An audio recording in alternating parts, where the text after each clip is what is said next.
सुहानी की डरावनी बातें सुनकर समायरा उसके हाथों को अपने हाथ में ले लेती है और दूसरे हाथ से उसका स्लीव एक झटके के साथ ऊपर करके कहती है, अगर वो सिर्फ सपना था तो फिर ये क्या है। समायरा के ऐसा करते ही सभी की आंखें हैरानी से बड़ी हो जाती हैं और वो सब सुहानी के हाथ को आश्चर्यजनक रूप से देखने लगते हैं। अभिज्ञान दीवान बिला को घूरते हुए कहता है, वो सिर्फ मेरी है और कोई भी मुझे उससे दूर नहीं कर पाएगा। ये कहकर अभिज्ञान अपने असली रूप में आ जाता और हवा से भी तेज गति से वहां से चला जाता। इधर सुहानी युवराज की बाहों में सहमी सी रो रही थी। उसके सपने दिनों दिन और भी ज्यादा डरावने होते जा रहे थे। उसे अभी ऐसा लग रहा था जैसे जो भी हो उसने अभी अभी जो देखा वो सपना नहीं बल्कि सच था। सुहानी युवराज के सीने से लगकर बस रो रही थी। युवराज महसूस कर पा रहा था कि सुहानी डर से कांप रही है। युवराज रूम की लाइट्स ऑन करके सुहानी को खुद से अलग करता है और उसका चेहरा अपने दोनों हाथों में लेकर कहता है, सुहानी क्या हुआ, तुमने क्या देखा। डर और रोने की वजह से अब सुहानी की हालत बेहद खराब हो चुकी थी। वो सिसकते हुए कहती है, वो बहुत डरावना, वो मुझे मार देगा। युवराज सुहानी को शांत कराने की कोशिश करते हुए कहता, सुहानी मेरी तरफ देखो। सुहानी युवराज के चेहरे की ओर देखने लगती है। युवराज सुहानी की आंखों में देखते हुए कहता, देखो मैं यही हूं ना, मेरे होते हुए तुम्हें कुछ भी नहीं हो सकता है। सुहानी डरते हुए कहती है, वो सुहानी की ऐसी हालत देखकर युवराज फिर से उसे कसकर अपनी बाहों में भर लेता है। युवराज सुहानी की पीठ सहलाते हुए उसे शांत करने की कोशिश कर रहा था, लेकिन सुहानी पर इसका कोई असर नहीं हो रहा था। युवराज सुहानी से पूछना चाह रहा था कि आखिर उसने ऐसा क्या देखा कि वो इतना ज्यादा डर रही है, लेकिन उसकी हालत देखकर युवराज उससे आगे कुछ भी नहीं कहता। युवराज को जहाँ सुहानी के बहुत फिक्र हो रही थी, वहीं उसे खुद पर गुस्सा भी आ रहा था, क्योंकि अब वो सुहानी के लिए कुछ कर ही नहीं पा रहा था। उसे खुद नहीं पता था कि अभी अभी उसने जो देखा है वो सच था या उसका कोई भ्रम। सुबह के 5 बज गए थे, लेकिन अब तक ना युवराज सोया था और ना ही सुहानी। अभी भी सुहानी युवराज की बाहों में थी और युवराज उसके सर को प्यार से सहला रहा था। युवराज के पास होने पर सुहानी को अब बेहतर महसूस होता है और कुछ देर के बाद उसे नींद भी आ जाती है। युवराज सुहानी को आराम से बेड पर सुला देता है। सुहानी तो अब तक सो चुकी थी, लेकिन युवराज की आंखों में दूर दूर तक नींद का नामो निशान नहीं था। उसके दिमाग में बस यही सवाल चल रहा था कि आखिर वो चीज क्या है और वो सुहानी के पीछे क्यों है। सुबह के 10 बज रहे थे। सुहानी अभी भी सो रही थी और युवराज काउच पर बैठकर अपना काम कर रहा था। तभी उसके रूम का दरवाजा जोर से खुलता है और उस आवाज को सुनकर युवराज की नजरें दरवाजे पर जाती हैं और सुहानी की नींद भी खुल जाती है। वो दोनों देखते हैं कि निशा बड़े गुस्से में रूम के अंदर आती है और विवेक उसे रोकने की कोशिश करते हुए उसके पीछे पीछे आ रहा है। युवराज एक नजर उन दोनों को देखकर फिर से अपने लैपटॉप पर काम करने लगता है। सुहानी फौरन उठकर बैठ जाती है और निशा को देखने लगती है। उसे निशा का ये एटीट्यूड समझ में नहीं आ रहा था, क्योंकि इससे पहले किसी ने भी इतनी बदतमीजी से युवराज के रूम में आने की हिम्मत भी नहीं की थी। सुहानी डरते हुए एक नजर युवराज को देखती। उसे डर था कि निशा की ऐसी हिम्मत करने के बाद युवराज उसकी क्या हालत करेगा। युवराज बिल्कुल रिलैक्स होकर अपना काम कर रहा था, जैसे उसे निशा के इस बिहेवियर के बारे में कुछ फर्क ही न पड़ा हो। पर सच तो ये था कि युवराज निशा के इस गुस्से की वजह अच्छे से जानता था, लेकिन वो बिना कुछ रिएक्ट किए अपना काम कर रहा था। निशा गुस्से में युवराज की तरफ बढ़ती है। विवेक निशा के पीछे जाते हुए उससे कहता, निशा काम डाउन, हम आराम से बैठकर भी बात कर सकते हैं ना।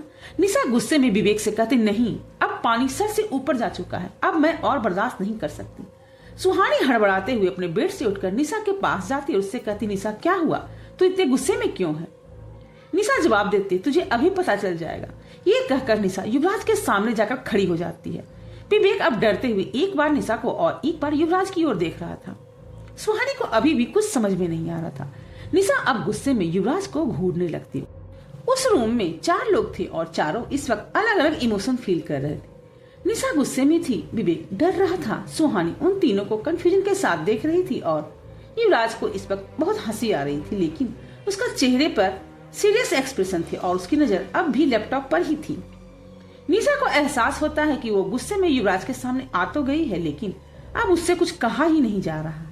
युवराज को देखकर निशा को गुस्से के साथ अब डर का भी एहसास होने लगता है।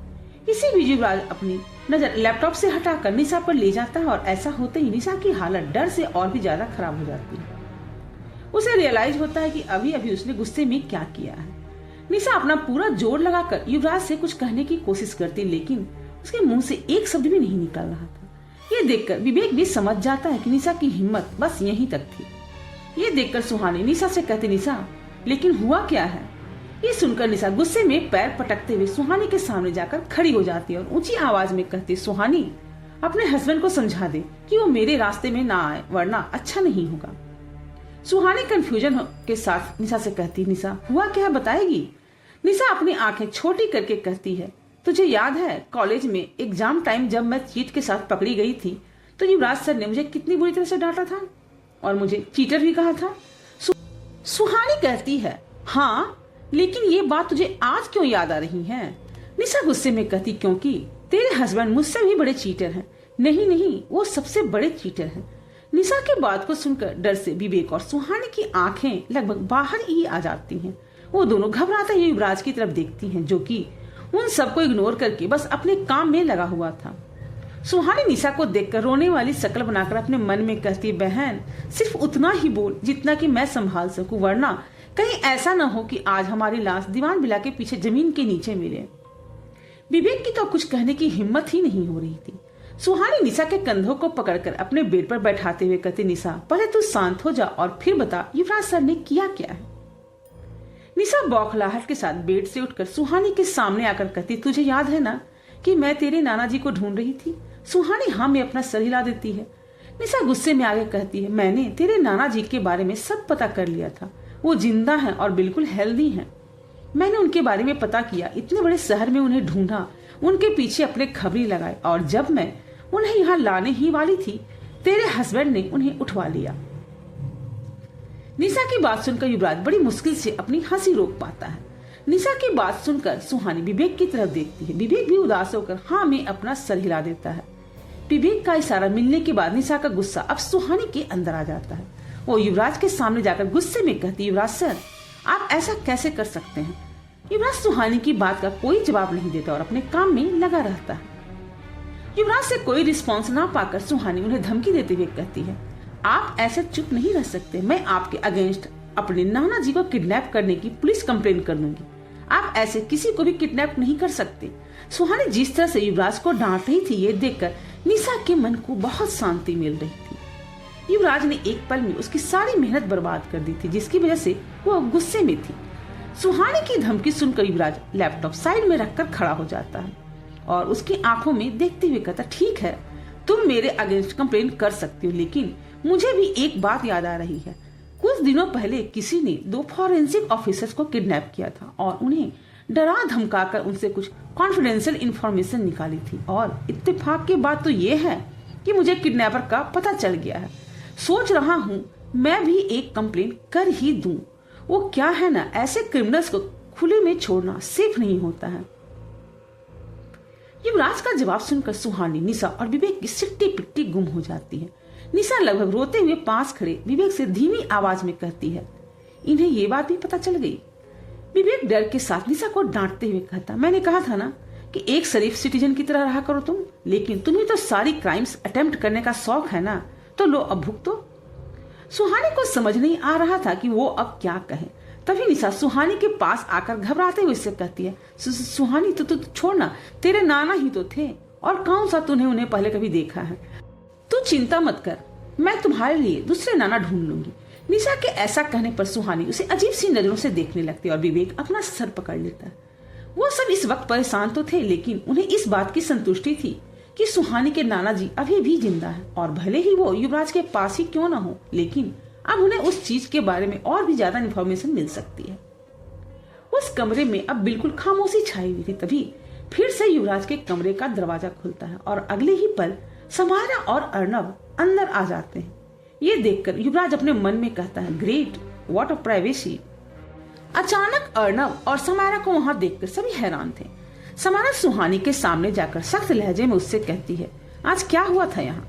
समायरा का सवाल सुनकर सुहानी हैरानी से उसे देखते हुए अपने मन में कहती है, समायरा को कैसे पता चला कि आज रात यहाँ?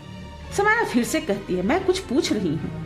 सुहानी एक नजर युवराज को देखकर कहती, कुछ नहीं, मुझे बस एक डरावना सपना आया था। ये सुनकर निशा और बीबी एक साथ कहते हैं, तुमने फिर से वो सपना देखा? सुहानी कहती, हाँ, और आज वो सपना और भी ज्यादा डरावना था। लेकिन क्या फर्क पड़ता है, वो तो बस एक सपना था ना। सुहानी का जवाब सुनकर समायरा युवराज को देखती है। युवराज की आंखें देखकर ही वो समझ जाती कि बात अब सिर्फ सपने तक ही सीमित नहीं है। समायरा सुहानी का हाथ अपने हाथ में लेती और दूसरे हाथ से उसका स्लीव एक झटके के साथ ऊपर करके कहती है, अगर वो सिर्फ सपना था तो फिर ये क्या है। समायरा के ऐसा करते ही सभी की आंखें हैरानी से बड़ी हो जाती हैं और वो सब सुहानी के हाथ को देखने लगते हैं। सुहानी के हाथ पर गहरे खरोंच लगे हुए थे और कुछ जगहों पर उसके हाथ नीले पड़ गए थे, जैसे उसे किसी ने कसकर पकड़ा हो। ये देखकर युवराज फौरन सुहानी के पास आता है और उसके दूसरे हाथ का स्लीव्स भी ऊपर कर देता है। उसके दूसरे हाथ की भी यही हालत थी। ये सब देखकर सुहानी फिर से बहुत ज्यादा डर जाती है और उसे रात की सारी बातें याद आने लगती। युवराज भी परेशान होकर सुहानी का हाथ अपने हाथों में थाम लेता है। विवेक समायरा से कहता है, ये सब क्या है और आपको कैसे पता चला कि आज रात यहाँ सुहानी के साथ क्या हुआ था। विवेक के सवाल करते ही अर्नब का फोन बजता और वो थोड़ी दूर जाकर फोन उठाता है। जैसे ही समायरा कुछ कहने वाली होती है, अर्नब की तेज आवाज सुनाई देती है। क्या? अर्नब की परेशान आवाज सुनकर सभी का ध्यान उसकी तरफ चला जाता है। अर्नब फोन पर सामने वाले की बात सुन रहा था और उसके चेहरे पर परेशानी और नर्वसनेस साफ साफ देखी जा सकती थी। कुछ देर के बाद अर्नब की बात पूरी हो जाती है और वो फिर से उन सबके पास आ जाता है। सभी वहां सवालिया नजरों से अर्नब को ही देख रहे थे। अर्नब उन सबको देखते हुए कहता है, शहर में 3 अलग अलग जगह 7 लोगों की मौत हुई है और 3 लोग लापता हैं। लाशें हमेशा की तरह सफेद पड़ गई हैं। ये कहकर अर्नब काउच पर बैठकर अपना सर अपने हाथ में रख लेता है। अर्नब की बात सुनकर वहां खड़े सभी लोग और भी ज्यादा परेशान हो जाते हैं। अब वहां कोई भी कुछ नहीं कह रहा था। सभी अपना अपना दिमाग लगाकर ये सोचने की कोशिश कर रहे थे कि इन सभी प्रॉब्लम्स को कैसे सॉल्व किया जाए। लेकिन बात यह थी कि उनमें से कोई भी किसी एक प्रॉब्लम के बारे में ठीक से सोच ही नहीं पा रहा था, क्योंकि उनके सामने एक साथ बहुत सारी प्रॉब्लम्स आ चुकी थी।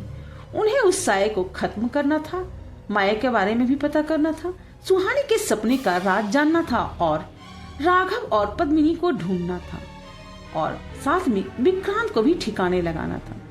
सभी के चेहरे पर इस वक्त 12 बजे हुए थे और सभी अपने अपने ख्यालों में खोए हुए थे।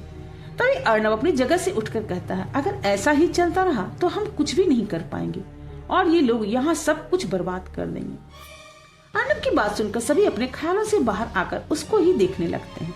अर्नब एक गहरी सांस लेकर आगे कहता है, लिसन गाइज, हमारे सामने ये सिचुएशन पहले भी आ चुकी और हमने मिलकर इसका सामना किया है। आई नो अभी कंडीशन पहले से ज्यादा खतरनाक है, लेकिन अगर हम सब मिलकर इसका सामना करें तो शायद सब ठीक कर पाएंगे।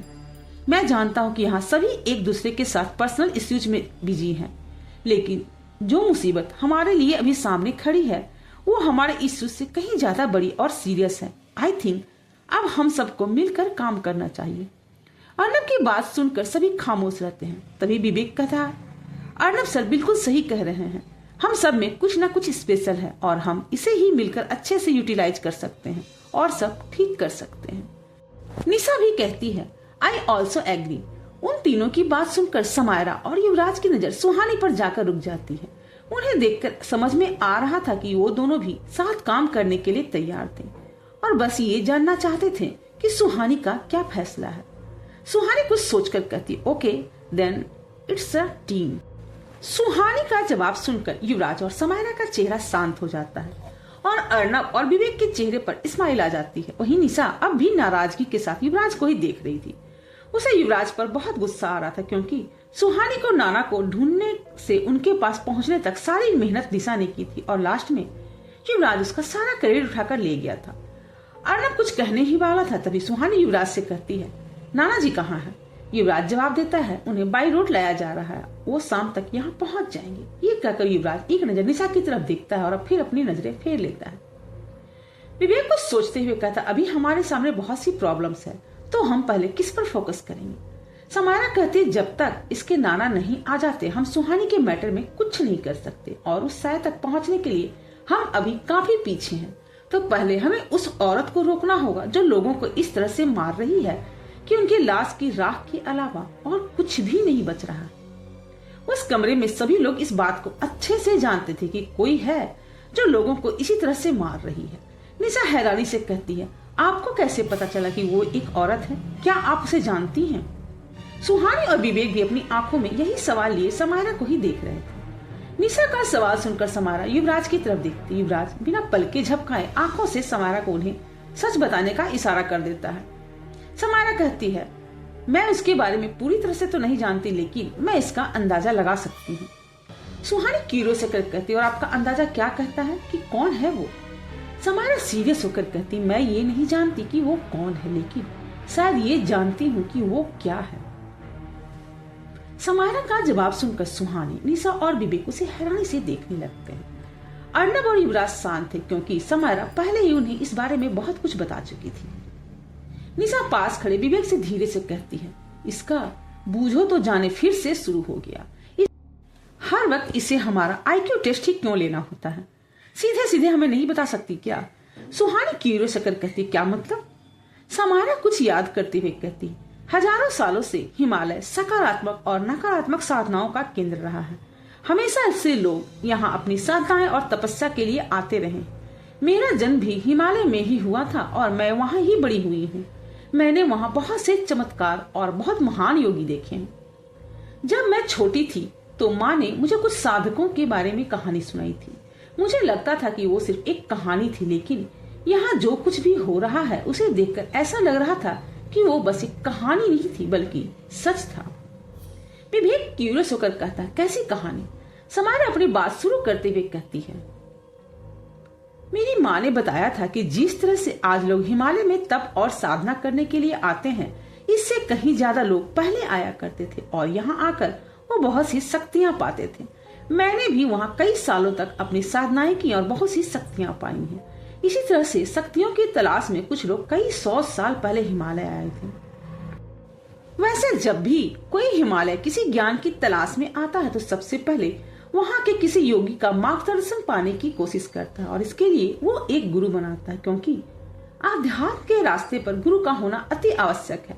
लेकिन उन्होंने ऐसा कुछ नहीं किया। वो 21 लोगों के एक दल में आए थे और आते ही उन्होंने अपनी एक अलग तरह की साधना की एक साथ शुरू कर दी थी।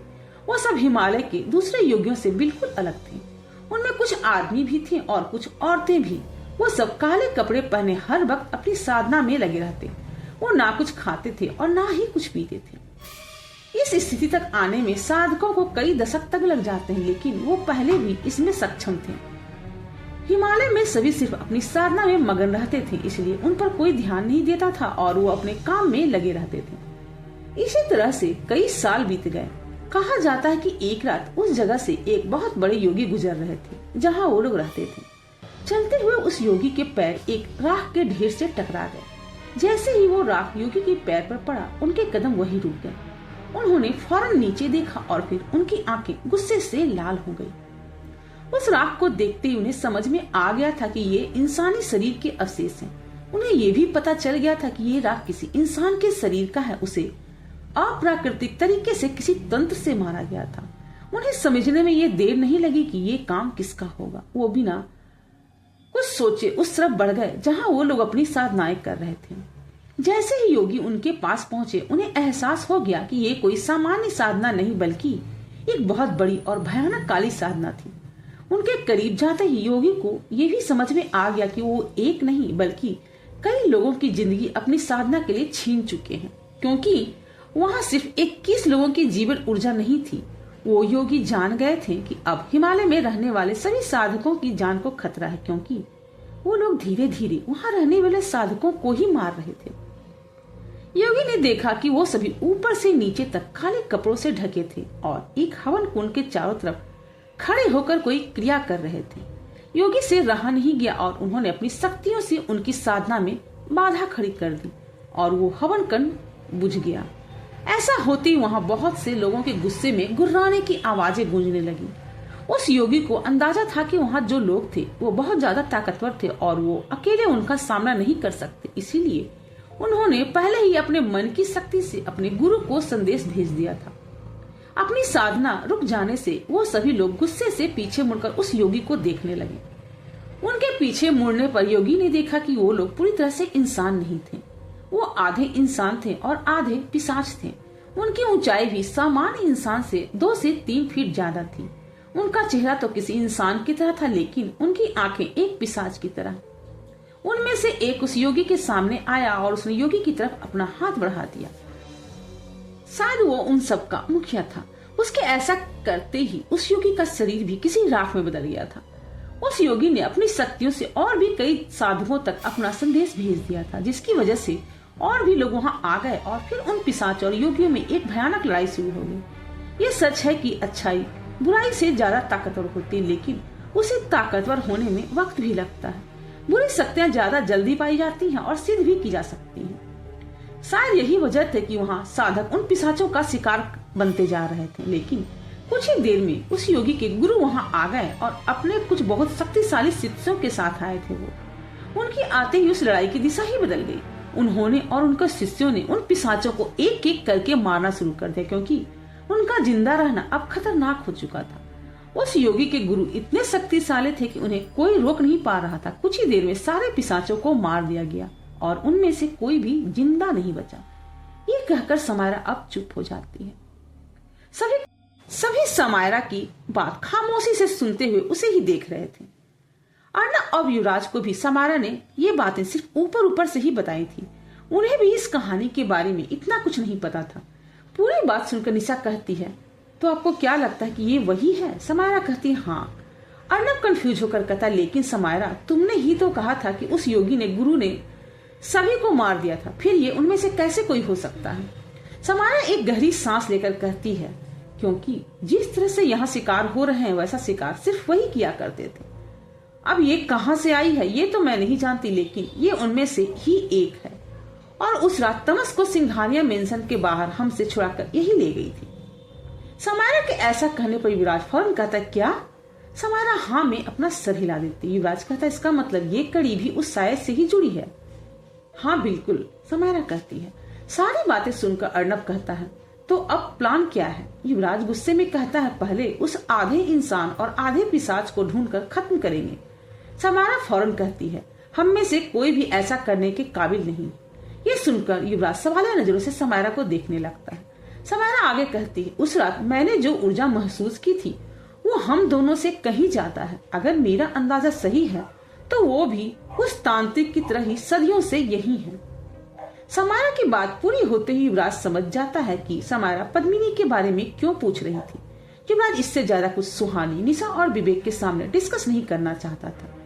इससे पहले कि कोई और कुछ कहता, युवराज अर्नब से कहता, एसपी सिंह, आप समायरा के साथ उन लोकेशन पर जाइए जहाँ मर्डर्स हुए हैं। मैं भी वहीं पहुँचता हूँ। आई एम श्योर हमें वहाँ कुछ न कुछ जरूर मिलेगा। शाम तक अवंतिका सक्सेना के डैड यहाँ पहुँच जाएंगे और हमें उनसे भी कुछ इन्फॉर्मेशन मिल सकती है। अर्नब और समायरा अब समझ चुके थे कि युवराज अब सुहानी, निशा और विवेक के सामने उनसे और कोई बात नहीं करना चाहता, इसीलिए वो दोनों वहाँ से चले जाते हैं। इसके बाद युवराज की नजर निशा और विवेक पर जाती। ये देखकर विवेक सुहानी से कहता, सुहानी तुम आराम करो, आज मैं और निशा ऑफिस का काम संभाल लेंगे। ये कहकर विवेक निशा की तरफ देखकर चलने का इशारा करता है। निशा युवराज को देखकर अपने मन में कहती, युवराज सर, आज आपका दिन था, आपने मेरा टारगेट तो हड़प लिया, लेकिन अगर मैंने भी इसका बदला नहीं लिया ना तो मेरा नाम भी निशा नहीं। निशा विवेक के साथ उस रूम से बाहर चली जाती है। सभी के जाने के बाद युवराज अपना फोन निकालकर किसी को कॉल करके कहता है, 10 मिनट में यहाँ डॉक्टर्स की एक टीम भेजो। ये कहकर युवराज फोन कट कर देता है। सुहानी वहाँ खड़े हुए युवराज को ही देख रही थी। युवराज बिना कुछ कहे उसके पास जाता और उसका हाथ अपने हाथों में लेकर उन निशानों को देखने लगता है। उन्हें देखते हुए युवराज का चेहरा गुस्से से लाल हो जाता है। उसे खुद पर भी बहुत गुस्सा आ रहा था, क्योंकि सुहानी को ये तकलीफ देने वाला आज रात उसके सामने से ही होकर गुजरा था, लेकिन युवराज उसका कुछ भी नहीं कर पाया था। युवराज की नजर सुहानी के जख्मों पर थी और सुहानी की युवराज पर। वो युवराज के चेहरे पर अपने लिए तकलीफ साफ साफ देख पा रही थी। युवराज को देखते हुए सुहानी के दिमाग में बस एक ही सवाल चल रहा था कि अगर युवराज को इतनी फिक्र है उसकी, तो फिर उसने सुहानी का साथ क्यों छोड़ दिया था। युवराज उन चोटों को देखते हुए कहता है, ज्यादा दर्द हो रहा है। सुहानी ना में अपना सर हिला देती। युवराज को पता था कि सुहानी झूठ बोल रही, क्योंकि जैसे जख्म उसकी बॉडी पर थे, ये हो ही नहीं सकता था कि उसने सुहानी को दर्द नहीं हो रहा हो। युवराज समझ रहा था कि अभी सुहानी उससे अपनी तकलीफ भी नहीं बांटना चाहती। युवराज सुहानी के चेहरे पर अपना हाथ रखकर कहता है, जाओ फ्रेश हो जाओ। सुहानी वहां से उठकर चली जाती है। इधर अर्नब और समायरा कार से क्राइम लोकेशन की तरफ बढ़ रहे थे। अर्नब ड्राइव कर रहा था और समायरा कुछ सोच रही थी। अर्नब काफी देर से समायरा को नोटिस कर रहा था। अब उससे रहा नहीं जाता तो वो कहता, क्या हुआ समायरा, तुम बहुत परेशान लग रही हो। अब तो हम सब साथ हैं ना, हम सब मिलकर ये सब सॉल्व कर लेंगे। समायरा सामने देखते हुए कहती, नहीं, जब तक सुहानी की प्रॉब्लम सॉल्व नहीं हो जाती युवराज किसी और चीज पर ध्यान ही नहीं देगा। अर्नब कहता, तो ठीक है, तुम दोनों के लिए सुहानी की प्रॉब्लम कितनी बड़ी होगी, पहले वो ठीक कर लेते हैं, फिर हम उस साये के बारे में सोच लेंगे। अर्नब को सुहानी की परेशानी मामूली लग रही थी। उसे लग रहा था कि समायरा उसे एक पल में सॉल्व कर सकती है। समायरा अब कहती, नहीं, प्रॉब्लम इतनी छोटी नहीं है। अर्नब क्यूरियस होकर कहता, और तुम्हें ऐसा क्यों लगता है। समायरा कहती, क्या तुमने एक बात नोटिस की। अर्नब कहता, कौन सी बात। समायरा सीरियस होकर कहती है, सुहानी उस साये के शिकार को अपने सपने में हमेशा देख पाती है। इसका मतलब सुहानी और उस साये के बीच कुछ तो कनेक्शन है। आज रात भी उस साये ने शिकार किया, लेकिन इस बार सुहानी उसे नहीं देख पाई, बल्कि आज रात उसने कुछ और ही देखा।